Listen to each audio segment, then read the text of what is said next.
On va commencer enfin notre ordre du jour, mais on a gagné aussi du temps sur la fin de notre Conseil. Ainsi, je vais demander à Éric Lejoindre de nous parler des critères de détermination des dotations de gestion et d'animation locale dans le cadre de l'État spécial pour 2009. Merci Monsieur le maire. Donc nous sommes là encore dans l'application de la loi de février 2002, puisque nous devons nous prononcer, comme l'ensemble des conseils d'arrondissement, sur les critères et les modalités de répartition des crédits de gestion et d'animation locale entre les arrondissements. Donc la proposition qui vous est faite est simplifiée par rapport à ce qui se pratiquait avant. Concernant la dotation d'animation locale, le mode de répartition, vous l'avez peut-être vu, il se fait en 3 parties. D'abord, une dotation forfaitaire égale pour chaque arrondissement. Ensuite, l'attribution de 50% des crédits en fonction de la population de chaque arrondissement et l'attribution des 50% restants sur critères socio-économiques. Donc, pour tout Paris, la dotation globale de crédit d'animation locale a été augmentée puisqu'on passe de 2,22 € à 2,50 € par habitant. Pour le 18e, on observera, bien qu'on ne vote pas ce coup-ci évidemment le budget primitif, mais on le votera au prochain conseil d'arrondissement, une augmentation puisqu'on devrait atteindre grosso modo 560 000 € en 2009 contre 528 000 en 2008. Voilà, concernant la dotation d'investissement, on vous propose de ne pas changer les règles d'attribution qui avaient cours. Voilà, je vais pas vous en dire plus, donc je vous propose évidemment de voter favorablement cette délibération. Merci. Je donne la parole aux élus qui l'ont demandé, notamment d'opposition. Je veux simplement faire remarquer que nous avons un petit handicap dans le 18e, mais ça date. C'est que tant que le recensement de la population n'est pas, je dirais, mis au niveau où il devrait être, puisque vous savez que nous sommes en progression démographique et que le recensement de 89, que j'ai refusé de signer, venant de l'INSEE, parce qu'il était manifestement par défaut, et la loi, pardonnez-moi, que j'ai fait voter sur la démocratie de proximité en janvier 2002 a permis de changer le mode de recensement, puisque maintenant c'est par tranche et par sondage qu'on arrive à un, je dirais, recensement, et on verra notamment début janvier 2009, le recensement qui d'ailleurs va permettre peut-être au gouvernement de faire un nouveau découpage électoral. Bien. Là, ça c'est un débat qu'on n'aura pas là, mais enfin, on l'aura ailleurs.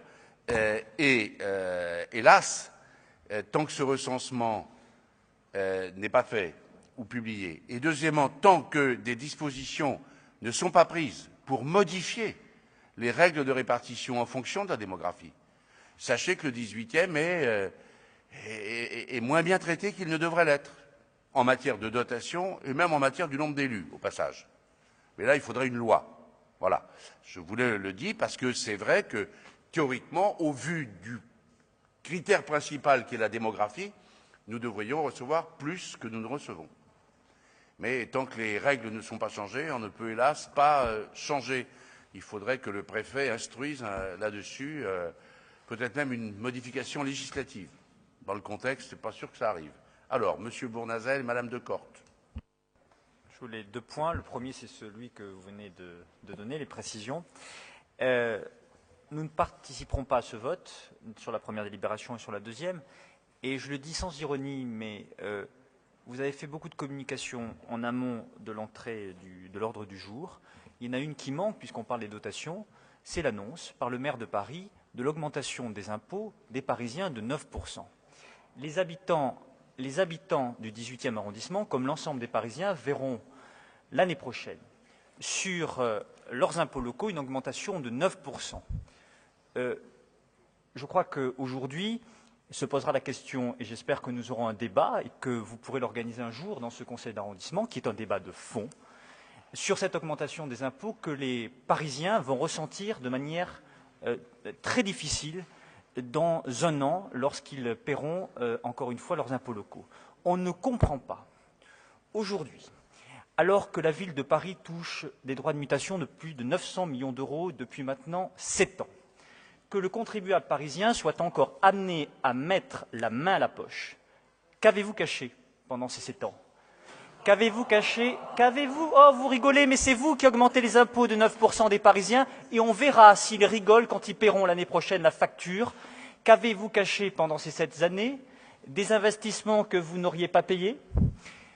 N'avez-vous pas prévu, non, je vous en prie, n'avez-vous pas prévu peut-être un certain nombre de dépenses, ou peut-être n'avez-vous pas anticipé le retournement du marché immobilier? Gouverner, c'est prévoir. Et en la matière, ouais, non mais en la matière, je ne crois pas qu'on se moque de l'opposition comme ça dans un conseil d'arrondissement. Je pense que c'est pas très sérieux. Ça montre que vous êtes gênés parce qu'aujourd'hui, vous savez que le retournement du marché immobilier risque d'entraîner une chute des droits de mutation et ne vous l'avez pas anticipé, et c'est le contribuable parisien qui va payer votre imprévoyance. Et ça, les habitants du 18e arrondissement devront le savoir. Il y a votre politique, c'est une augmentation significative des impôts, et M. Delanoë a encore dit qu'il augmenterait non seulement les taux de 9%, mais il élargirait l'assiette, ce qui annonce peut-être une augmentation de 20% des impôts des Parisiens l'année prochaine. Et il a annoncé même que l'année suivante, pour 2010, il poursuivrait cette augmentation. Nous sommes très inquiets et nous serons très vigilants sur les intérêts des Parisiens et des habitants du 18e. Oui, je vais donner la parole à Mme Decorte, mais je suis très content que vous soyez devenu vigilant pour l'intérêt des Parisiens. Parce que, honnêtement, il y a eu des mandatures précédentes où, manifestement, la vigilance ne n'est pas exercée comme il aurait fallu. C'est peut-être d'ailleurs un élément qui a fait qu'il y a eu des changements. Parce que la gestion des deniers parisiens et de ceux des contribuables, franchement, vos ancêtres ne sont pas beaucoup préoccupés. Ça, c'est la première chose. Deuxièmement, le débat, nous l'aurons. Oui, nous l'aurons, le débat, puisqu'il viendra au Conseil de Paris, et donc il viendra aussi dans les arrondissements, quand viendra le moment d'élaborer les budgets avec, bien évidemment, les taux de fiscalité. Je précise que durant 7 ans, et d'ailleurs il y en a qui le regrettent, ils vont le dire maintenant, la fiscalité, comme l'engagement avait été pris en 2001, n'a pas bougé. Et que Delanoë a respecté l'engagement qu'il avait pris de ne pas augmenter les impôts. Tout le monde peut le vérifier sur ses feuilles d'impôts. Et qu'avant les élections du minute, il a dit « mais il faut bien faire bouger pour relancer des investissements nouveaux et faire fonctionner la ville à la hauteur des attentes des Parisiens. Les 2 premières années de la mandature, il y aura augmentation, moins de 2 chiffres, des impôts locaux, comme il est normal dans toutes les collectivités. Vous voulez que je vous sorte la liste des départements dirigés par l'UMP où les augmentations sont de 20 ou 30%, Monsieur Bournazel? Et oui, mais je vous amènerai les chiffres. Et moi, je vais vous lancer un pari, mais hélas, je l'ai perdu d'avance. Faites en sorte que l'État paye ses dettes et les Parisiens paieront moins d'impôts. Parce qu'il faut que vous sachiez, mesdames et messieurs, que l'État ne paye plus ce qu'il doit aux communes, et ce sera pire avec le budget 2009 de M. Woerth, c'est que l'État n'honore plus les paiements aux collectivités locales, sans parler de la DSU, de la DSR, qui sont des dotations rurales ou dotations urbaines, c'est-à-dire la péréquation pour donner plus à ceux qui ont moins. Ça, c'est un élément. Et par ailleurs, il y a des dettes. Sur le RMI, à Paris, l'État ne paye pas ses dettes. Il faut que vous sachiez ça. Eh bien, si l'État honorait ses engagements, ce qui serait quand même le moins pour un État, on ne serait peut-être pas dans la situation où il y a effectivement, non pas des difficultés, mais des droits de mutation, ils sont moindres. Parce que le prix de l'immobilier, c'est pas le maire de Paris qui le fixe. C'est vrai. Et il y a moins de ventes, donc il y a moins de droits qui reviennent dans la trésorerie parisienne. Ça, c'est exact. Et donc, je pense qu'il ne faudrait pas néanmoins s'en tenir là et ne pas envisager de construire des écoles, des crèches, des jardins, des équipements publics, d'où cette décision annoncée dans la transparence, à l'avance. Mais nous aurons le débat, Monsieur Bournazel, nous l'aurons ici, et voilà, vous avez qu'à vous bien préparer, voilà, pour l'avoir. Madame Decorte. Enfin, je pense qu'il faut que chacun assume ses responsabilités, et aucun des élus de l'opposition n'était élu avant 2001. Donc, c'est pas. Enfin, je pense que l'important c'est l'avenir. Et pour l'instant, on voit bien que vous n'avez pas anticipé la gestion au niveau de Paris. Moi, j'intervenais juste de manière. Quand on augmente les impôts, c'est qu'il y a eu un problème. On a mal anticipé. Non, pas du tout. Alors, dites donc. Alors, Si. il faut que. Attendez. Alors là, bonjour, quand même. Enfin, vous faites partie de... Pardonnez-moi, Madame Decorte, sans vouloir insister devant le public, je suis désolé de ce débat, mais vous faites partie quand même d'une formation politique, à ce que je sache. Bon, écoutez, arrêtez quand même, il y a un président de la République, il y a un gouvernement. Vous êtes en train de le condamner au pilori, là. Bon, enfin, Vous avez vu ce gouvernement, vous avez vu les caisses sont vides. Monsieur Fillon il disait c'est la faillite. Ça fait 7 ans que vos amis sont au pouvoir. 7 ans. Ils ont vidé les caisses. Qu'est-ce qu'ils ont fait? Écoutez, pas vous et pas ça et pas ici. Ah non, attendez, on parlait de Paris, monsieur le maire. Hein. On parle de Paris et du 18e arrondissement. Nous sommes élus parisiens et élus du 18e arrondissement. Oui, donc vous n'êtes pas solidaire de la politique de votre gouvernement. Évidemment que nous sommes solidaires. Ah, ben alors, dis donc. Évidemment. Le RSA, c'est des mesures de justice sociale que vous n'avez pas faites, monsieur le maire, quand vous étiez aux affaires.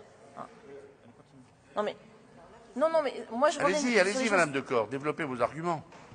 Oui, je voulais juste revenir sur ce projet de délibération en disant que les critères qui régissent l'attribution de ces crédits doivent être pleinement appliqués et réactualisés. Et en particulier, comme vous l'avez dit tout à fait, il faut tenir compte de la démographie et des critères sociaux. Une autre question, c'est est-ce qu'on aura une disjonction entre la dotation culturelle et l'animation locale? Est-ce que c'est prévu? Alors, avant que Éric Lejoindre ne réponde, je vais donner la parole à Sylvain Garel, puis Anne de Straat. Ah, pardon, Gérald Briand, je vais...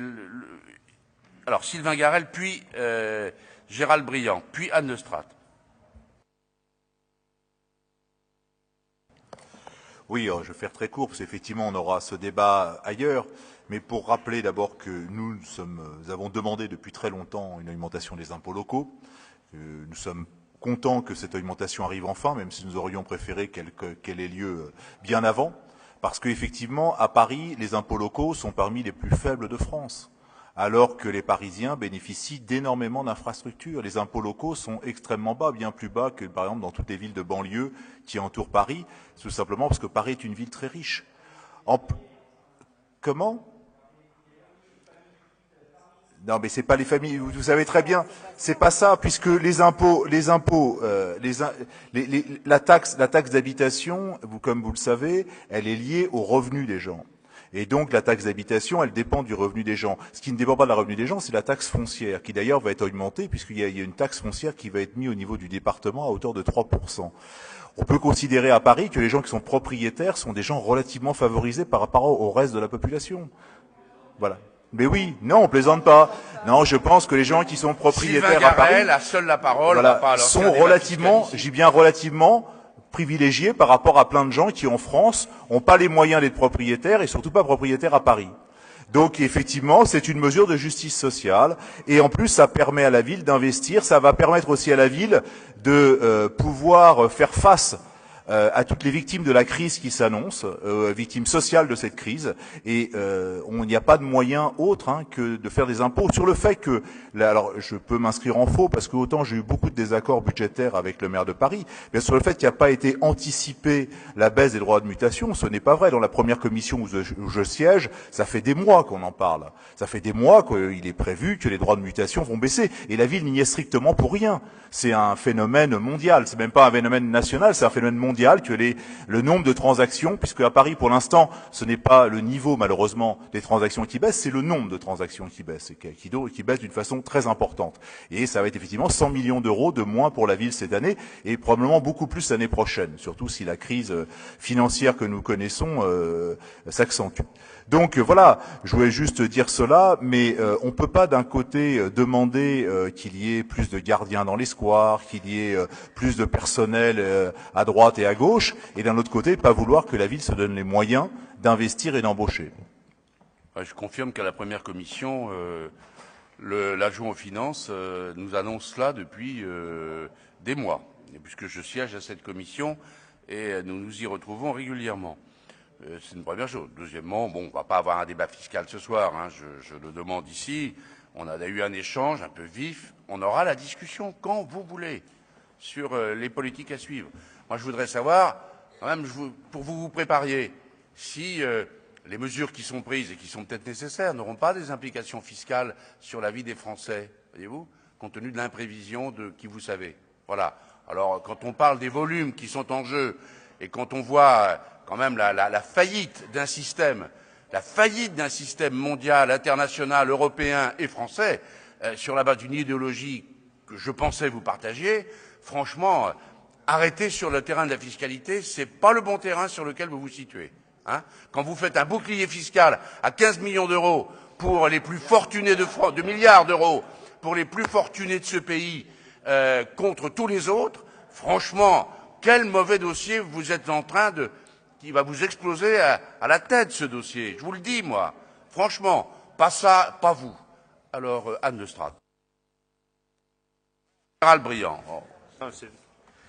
Oui, non, mais je pense que c'est particulièrement savoureux, je ne sais pas si c'est le mot qu'on peut employer, aujourd'hui, la sortie de l'opposition sur la question des moyens, qui découvre le programme sur lequel la majorité a été élue, parce qu'on a annoncé la couleur depuis le début. Moi, je fais partie d'un groupe qui s'est battu pour que on augmente les moyens de la municipalité.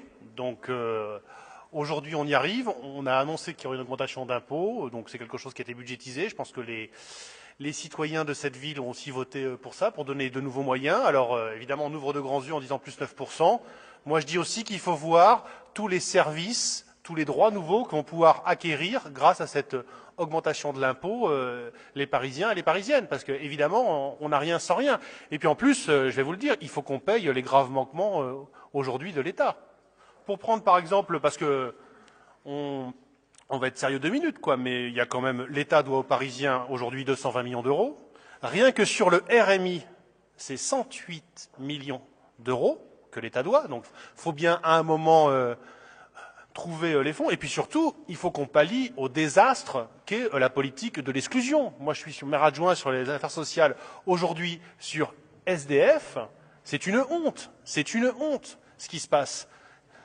Les SDF aujourd'hui, c'est de la responsabilité de l'État. Eh bien, il faut qu'aujourd'hui, ça soit la municipalité qui prenne, je veux dire, le mordant, parce que c'est obligé de pouvoir intervenir pour essayer d'en finir avec ça. Et c'est vous qui nous avez mis dans cette situation. Donc aujourd'hui, il faut des budgets nouveaux et on est prévoyant. Ben, pour des budgets nouveaux, il faut l'impôt, ça a été très bien dit, qui est quand même un instrument de justice sociale. On annonce la couleur. On va, je dirais, développer l'offre sociale, notamment à Paris. Et je dis que c'est bien. Voilà.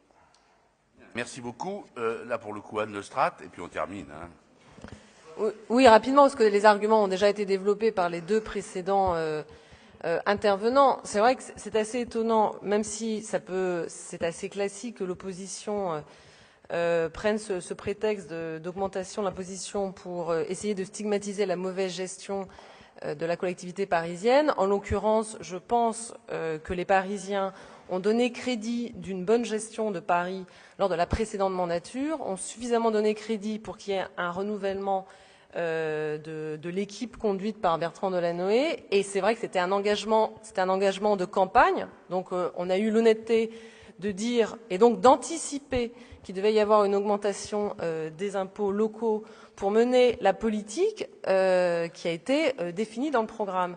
Et je vous rappellerai juste, mais ça a été dit, que nous sommes encore bien en deçà des grandes villes en France en termes d'impôts locaux. Vous prenez Bordeaux, vous prenez Lyon, vous prenez Marseille, et notamment des villes qui sont dirigées par... Notamment, j'ai dit notamment par des villes dirigées par l'opposition, on est à plus de 20%. Donc Paris, capitale de la France, est encore bien en deçà de ces grandes collectivités françaises qui ont des taux d'imposition bien plus élevés. Et ça a été dit, c'est le meilleur instrument de répartition de la richesse. Donc ça vous choque que les propriétaires payent enfin, par exemple, une taxe départementale, une taxe foncière départementale. Moi, ça me semble juste. Ça me semble juste qu'il y ait l'utilisation de cet outil de répartition de la richesse, de justice sociale qu'est l'impôt, pour mener encore un programme d'investissement qui sera de même hauteur, voire augmenté par rapport à la précédente mandature. Et je pense qu'il faut, en tout cas, nous, le camp de la gauche, rétablir l'imposition comme un outil juste de fiscalité, parce que les services publics, les équipements collectifs qui sont permis avec une imposition plus juste et plus équitable, pour moi, profitent à l'intérêt général et donc à l'ensemble des Parisiens, et notamment, et ça faudra toujours le dire, notamment aux couches les plus fragilisées, les plus précarisées, qui, par les services publics performants, arrivent encore à maintenir un niveau de vie soutenable, on va dire, alors que les classes les plus aisées auront toujours la possibilité de se tourner vers le secteur marchand, vers le secteur privé, ce que ne se permettent pas et ne peuvent pas se permettre les couches les plus précarisées et qui ont justement droit à un service public toujours plus performant. Merci beaucoup. Je dois rappeler au terme de gestion aussi, parce que c'est un élément qui a été oublié, mais on aura la discussion à nouveau. Moi, ça m'intéresse tout à fait qu'on en parle dans les arrondissements. Ça va d'abord être au Conseil de Paris. Vous pourrez vous exprimer, Madame de Corte, Monsieur Bournazel. Mais la ville de Paris est moins endettée aujourd'hui, en 2008, qu'elle n'était en 2001. C'est une information que je vous donne. La ville de Paris est moins endettée et elle est mieux classée, compte tenu des agences de notation, pour pouvoir emprunter moins cher que bien d'autres collectivités locales. Ce qui fait que quand la ville fait un emprunt pour des investissements, des équipements, elle emprunte moins cher parce qu'elle est bien gérée et qu'elle est gérée dans la transparence. Et donc je crois que c'est quand même, oui, 3A, c'est pas mal. Il faut que ça dure. Et il faut que ça dure. Mais oui, attendez, permettez-moi de vous dire que la ville est moins endettée aujourd'hui qu'elle n'était. Et si vous vous mettez à revendiquer 95, alors il ne faudra plus nous dire que vous n'êtes pas concerné par la période d'avant 2001, Monsieur Bournazel, hein, parce qu'on ne peut pas avoir, y compris dans un même conseil, devant un même public, deux arguments qui se contredisent. Voilà. Ou vous êtes comptable d'avant 2001, et à ce moment-là, discutons de l'avant 2001, ou vous estimez n'en être pas comptable parce que vous étiez trop jeune, à ce moment-là, ne venez pas nous dire que 95 était une formidable gestion de la ville de Paris. Sinon, ça se saurait et tout le monde le sait, y compris de toutes opinions politiques. Mais il faut quand même voter l'affaire de l'État spécial. Alors, vous avez dit, ce qui est un classique, et j'avais la même position quand j'étais dans l'opposition, donc je ne vais pas vous en faire reproche. Je mets aux voix qui est pour le projet de délibération, qui est contre, qui s'abstient, qui ne participe pas au vote. Abstention, vous avez noté.